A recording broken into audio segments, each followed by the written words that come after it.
على التليفون رئيس التحرير وطالب المداخله. احنا كنا بنحاول نكلم الكابتن محمد وهبه المدير الفني. كابتن محمد ازي حضرتك؟ الله يخليك كابتن كريم. يعني تعليقك ايه على المباراه النهارده كابتن فاروق، الاول انا سامع اخر كلمه، ايه المقصود ان نحافظ على الكيان ازاي؟ طيب الكابتن فاروق يعني بيقول ان النهارده الاداء وحش والنتيجه كبيره على النادي الاسماعيلي وفي اخطاء كتير النهارده. الكابتن فاروق اولا طبعا كابتننا وكابتن مصر، ما عندناش اي اختلاف في الكلام ده، لكن في حد في الاستوديو عارف ملابسات النادي الاسماعيلي ايه؟ راح الملعب ده عامل ازاي النهارده؟ قبل ما الناس يعني تتكلم، كابتن فاروق مدرب كبير وعارف ان كل واحد ادرى بظروف فرقته، فكان بس انا حابب ان الناس تبقى عارفه النادي الاسماعيلي رايح يلعب في تونس ب 14 لعيب مقيدين بس، ما عندوش اي اختيارات، معاه حمص ومعاه مودي مصابين، معايا بقيه الفرقه كلها المقيدين في الفرقه ما جوش معايا اساسا. ما عنديش اي اختيارات، عندي 2 باك ليفت مصابين، عندي 2 باك رايت مصابين، ما عنديش ولا هاف ديفندر بره، السوليه موقوف. فقبل ما يبقى في كلام في اي حاجه في التشكيل او في الطريقه دي، اخطاء جايه من تمركز دفاعي غلط، في عدم توفيق، في عدم تركيز، حاجات كلها موجوده في الكوره. لكن الاهم من كل ده النادي الاسماعيلي جاي في المرحله دي وفي التوقيت ده بعد موسم طويل. لما ربنا كرمنا في ماتش بورشيت ما قلتش ان انا اللي عملنا اليوم وليله سوينا النادي وعملنا نفس الكلام النهارده. الاخطاء اللي موجوده برضك ما هياش من عندنا كلها، دي اخطاء موسم كامل. فطالما يعني الكابتن فاروق في التدريب وما اعرفش مين اللي معاه في الاستوديو، كابتن صبري المنياوي وكابتن هيثم فاروق. نعم، كابتن فاروق جعفر وكابتن صبري المنياوي وكابتن هيثم فاروق. طب جميل قوي ان الكابتن صبري المنياوي موجود في الفرقه في الاستوديو، يعني هو اقرب واحد للفرقه وعارف قد ايه الفرقه بتعاني وقد ايه في غيابات. يعني هو كان المفروض ان الكابتن صبري هو اكتر واحد يقدر يشرح الوضع اللي احنا فيه، وان ازاي فرقه بحجم النادي الاسماعيلي تيجي في افريقيا ب 14 لعيب.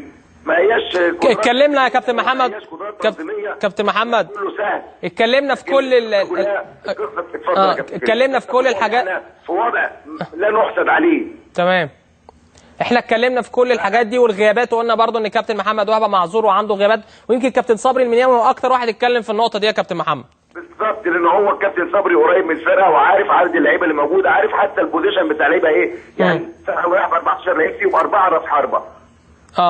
هو اللي مزعلنا. لو جبت مورينيو من عندك في الاستوديو دلوقتي يقول لي حط لي 11 في مراكز طبيعيه، فالكلام سهل، الكلام في الاستوديو سهل جدا، لكن الشغل في الملعب هو اللي صعب، واللي معاشره الاجواء هي اللي صعبه. لكن في جميع الاحوال ما حدش فينا يقدر ينسحب. النادي الاسماعيلي كيان كبير، طبعا كيان كبير، واي حد في الدنيا بدا تدريبه بدا مع اي حد زينا، ممكن يكون اقل بكتير، لكن القصه كلها ما هياش مين وازاي وفين. لازم ملابسات فرقه تكون مشروعه للناس كلها عارفه ان احنا الحمد لله رغم الظروف دي كلها مسكنا وتحملنا. بعد اعتذار الكابتن صبري المنياوي ما كانش في غرض المسؤوليه، لو الواحد يفكر في نفسه كان ممكن يفكر 1000 مره التوقيت ده مناسب ليه ولا لا. طيب لكن بالعكس. كابتن محمد، يعني برضه عايز اتكلم معاك من الناحيه الفنيه النهارده اللي مضايقنا قوي واحنا قاعدين، وانا حتى متضايق بصفه شخصيه، انا مش متعود النادي الاسماعيلي يخسر بنتيجه كبيره 3-0 وان شاء الله نقدر نعوض في مصر، ولكن المهمه صعبه. الكور الثابته النهارده يا كابتن محمد، واحنا عارفين ان فريق البنزرتي يعني مميز جدا في الضربات الثابته من خلال رؤيتنا ليه في مباراتين النادي الاهلي. طيب التليفون قطع، نحاول نجيب تاني كابتن محمد وهبه اسلام بعد اذنك عشان برضه نقدر نتكلم في النواحي الفنيه، لان كابتن محمد اتكلم في حاجات خارج النواحي الفنيه، فاحنا عايزين نتكلم في النواحي الفنيه. يعني هو بيتكلم، طبعا حد يكلمه او قال له مشدود شويه. مشدود. ده موضوع بتاعه مشدود ولا مش مشدود، احنا نتكلم في فنيات. انا ما يجيش واحد هيقول لي انا سافرت كام واحد، انا ما سافرتش كام واحد، اعتذر ما اعتذرش، الكلام ده مش في الكوره. انت قبلت ان انت تشتغل، فانت مسؤول عن النتيجه، اديت بشكل مش طب جه فيك 3 اهداف من كرات ثابته. طب انت اللعيبه ما تقول لها امسكوا، كل واحد هيمسك لعيب من المنافسين، وان الفرقه دي بتلعب على كرات ثابته، اللعيبه هتقول لك لا. هيخلي مثلا ال 14 ينقي احسن لعيبه بتلعب بدماغها، او يعني مباراه الذهاب دي بتبقى مباراه بالنسبه للمدرب سهله. ايوه، يعني هو بيقول الكلام على الورق او الكلام في الاستوديو سهل، لا الكلام في الاستوديو مش سهل. احنا بنحلل وعندنا من الجراءه ان احنا نتكلم بصراحه. انا ما بعرفش اجامل، انا راجل محلل ما بعرفش اجامل. انا مع نادي الزمالك النادي بتاعي اما بيبقى فيه قد كده ما بعرفش اجامل. الفرقه اللي بتلعب كويس بديها حقها، هو النهارده الاسماعيلي ما لعبش كويس، السبب ان الاسماعيلي ما لعبش كويس التشكيل بتاعه، التنظيم. هو انا بتكلم في نواحي فنيه، انا ماليش دعوه احنا عشنا ازاي، احنا رحنا ازاي، احنا سافرنا ازاي، ده مش موضوعي. ولا انا بشوف اللعيب في النجيله في الملعب هو بيلعب ازاي، وبناء عليه انا بحلل، وبناء عليه انا بقيم. انا ما بعرفش، هو بيقول الكابتن صبري يقول، ما الكابتن صبري ماشي معانا في نفس الخط. ان في خلل موجود في الملعب. كابتن ده كابتن صبري مش عايز يتكلم. طب مش عايز يتكلم. كابتن محمد وهبه معانا تاني على التليفون. كابتن محمد اتفضل. اتفضل يا كابتن سامع. كنت بسال حضرتك عن الكور الثابته بالنسبه للنهارده. النادي الاسماعيلي اتغلب او دخل في مرمى 3 اهداف من كور ثابته، وحضرتك اكيد تابعت يعني ماتش الاهلي والبنزرتي رايح جاي، وعارف ان البنزرتي مميزين جدا رغم ان كان في كثره عدديه لفريق النادي الاسماعيلي في منطقه الجزاء، ولكن لعيبه البنزرتي كانت معظم الكور اللي بتخش داخل ال 18 من نصيب لعيبه البنزرتي. تمام، كلامك كلام سليم جدا. لغايه الدقيقه كامل جاب لنا الجون الاول في الدقيقه 37. النادي الاسماعيلي دقيقه 7 دخل فينا من جول جانبي، استحاله تخش في فرقه بحجم النادي الاسماعيلي. اخطاء في عدم تركيز. النهارده الجولين الثانيين، الثاني والثالث، جول جاي فيهم في الدقيقه 47 جوه السته، معناه ان في تمركز خاطئ. كل الحاجات دي ضربات ثابته فيها تمرين عليها، عايزه وقت طويل جدا، لكن ده اللي موجود وده اللي شغالين عليه بقالهم سنه. ده المتاح عندك، في عدم تركيز، في عدم مراقبه جيده، في عدم توفيق. كل الكلام ده بره الكوره، بره اللعب، لان نادي البرزنتي ما عملش مثلا 5 6 نقلات وجايب لنا جول لعب. كل الحاجات دي ضربات ثابته فيها اخطاء من عندنا، انا بعترف بذلك، لكن ما تليفون قطع تاني. وامكانيات في لعيبه موجوده، وغياب تركيز وغياب توفيق، اخطاء كتير جدا علينا. الحاجات دي صبحي من الطبيعي ان بيطلع ياخدها وهو مرتاح جدا. النهارده في عدم توفيق، الديفنس واقف غصب عنه، كورتين 3 4 بيحصل فيهم نفس الموقف بيتكرر تاني. معناها ان الناس دي مش مركزه كويس ومش ماسكه كويس، ورغم ان هم اشتغلنا الاسبوع اللي فات كله على نفس الكلام ده، والمحاضره معظمها ان اقوى حاجه في فرقه كور السبت من اقوى اسلحتها الضربات الثابته. بالظبط. في حاجات ما هياش في ايد المدربين، في حاجات غصب عنهم. ايوه. فانا القصه كلها انا مش بتصل عشان ابرر لحد حاجه، لكن انا الحاجه الوحيده اللي لا حقك يا كابتن محمد، حقك سواء في عارفها كويس كابتن محمد في ظروف استثنائيه. كابتن محمد اللي جاي 3 في الملعب عندهم 18 سنه النهارده. حقك اللي انت تتكلم في وقت الهزيمه وفي وقت الفوز، ده حقك الطبيعي، واحنا بالعكس ده احنا سعيدين ان حضرتك بتصرح معانا يعني. كابتن كريم، حضرتك بتاع كوره والكباتن طبعا معروفين، مفيش حد في الدنيا في اسبوعين يقدر يغير حاجه في فرقه، ولو هو حتى مورينيو. طيب كابتن صبري، جعفر عارف كده كويس، وكابتن صبري عارف كده كويس. لما بتيجي تشتغل على اللي موجود. انت خرجت من الغردقه، رجعت على السويس، رجعت من السويس على تونس.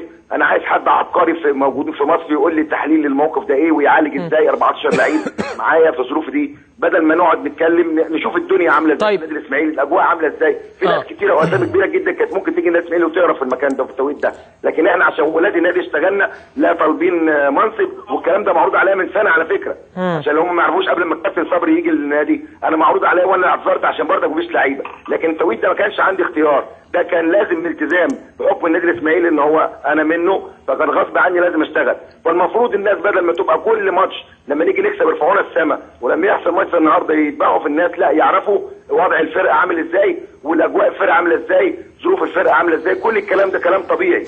محمد طيب سبت بتروجيت ما قلتش ان انا اللي عملت المكسب وان اللعيبه، لا بالعكس هم نفس اللعيبه. محمد كابتن صبري عايز يكلمك يا كابتن محمد. كابتن صبري عايز يكلمك يا محمد. اتفضل. هارد لك يا حبيبي النهارده، وانسى الكلام ده كله واتكلم مع اللعيبه بتاعتك، وهدي لعيبتك النهارده ان شاء الله. انا لعبت هادي يا كابتن صبري، دي اخطاء بتحصل في الكوره.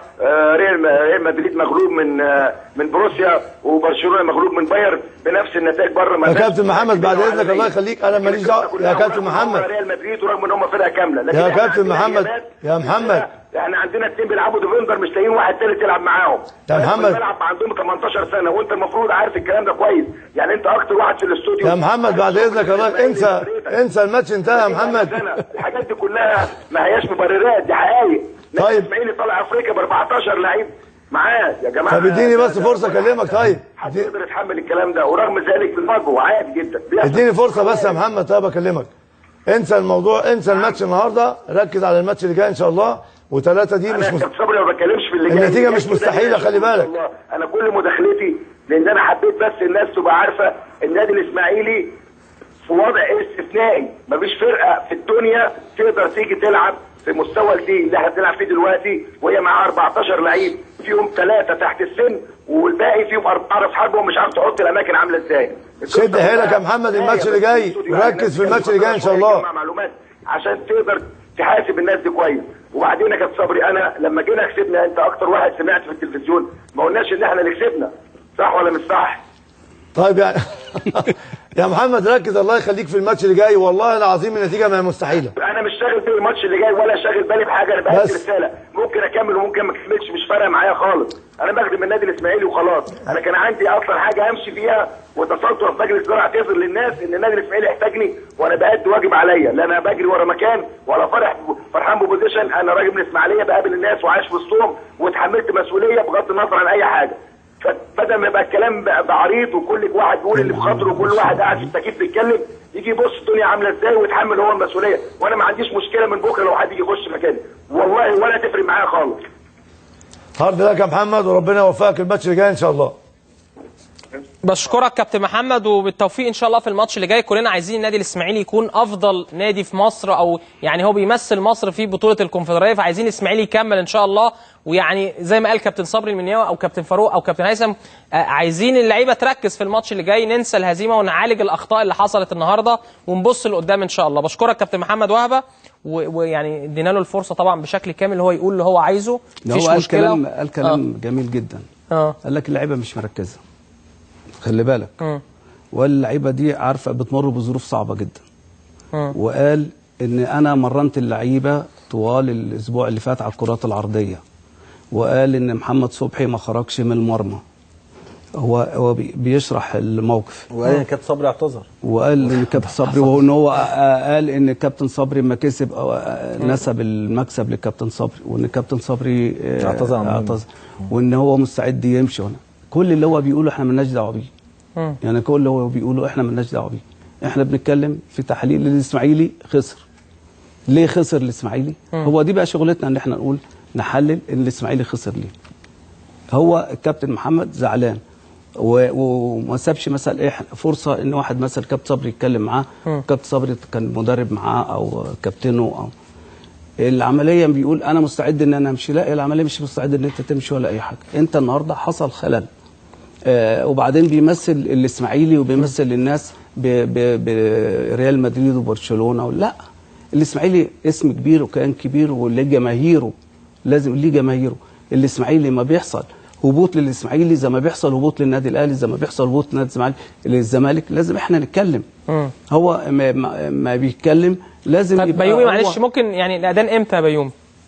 دلوقتي حالا ممكن نطلع نسمع الاذان ونرجع، عشان لازم اختم الاستوديو برضو يعني براي كابتن صبري وكابتن هيثم. الاذان حالا يا بيومي؟ طب عشان بس هو عمالين يقول اختم عشان الاذان، بس لازم في كلام مهم بيتقال، فلازم برضو الاذان امتى؟ الاذان اهم. الاذان اهم دلوقتي حالا نص دقيقه ونختم يا كابتن فاروق معلش. طب ما نروح الاذان ونرجع تاني. نص دقيقه خدها انت. مين اللي مش عايز؟ طيب كابتن فاروق لازم نختم خلال نص دقيقه. ماشي، انا ما فيش مشكله. كابتن محمد هو قال اختيارات ان انا مش المسؤول. لا، كان الاسبوع اللي فات بيقول صبري المناوي، يعني صبري المناوي هو المسؤول عن الهزيمه النهارده. انا عايز اقول له لازم ده جات لك مهمه، لازم تقاتل في المهمه دي. وانا بقول من وجهه نظري النادي الاسماعيلي محتاج مدير فني. طيب بشكركم. كابتن صبري تحب يعني مفيش وقت معلش. لا والله انا بس عايز اقول النتيجه والله مش مستحيله، وان شاء الله بامر الله تعالى لازم اللعيبه تكافح وهو يكافح ويبقى عنده امل ان شاء الله. وعادي جدا احنا بنلعب كوره احسن من البنزرتي.